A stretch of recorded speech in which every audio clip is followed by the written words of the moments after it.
اللي بيظلم مراته ويحملها فوق طاقتها ده اكتر حد مصيبته مصيبة قدام ربنا وقدام سيدنا محمد كمان. على فكرة ان سيدنا محمد حذر من ده وحذر من ظلم المرأة، وربنا كمان حذر من انك تظلمها وتاكل حقها وحقوقها حضرتك تتغاضى وما تديهاش حقها.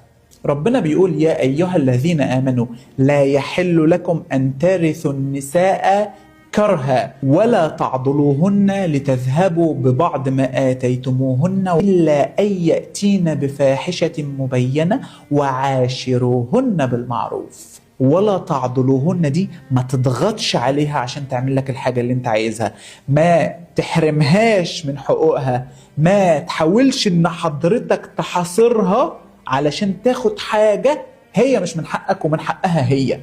خلي بالك في رجالة كتير بتبهدل أزواجها، يبتدي يفرض عليها حاجات هي مش من حقه ويخليها تعمل حاجات ما ترضيش ربنا ولا ترضي الرسول ولا ترضي المؤمنين، يخليها تعملها. لأن ربنا والرسول أمر باحترام الزوجة وإنك ما تظلمهاش، مش عشان واحدة ست. الست هي قادرة توديك في حتة تانية بعيدة قوي قوي قوي. والله اوعى تظلمها، لأن الظلم ده ظلمات عليك انت في الدنيا وفي الآخرة كمان. فخليك حكم عدل رؤوف رحيم بزوجة حضرتك.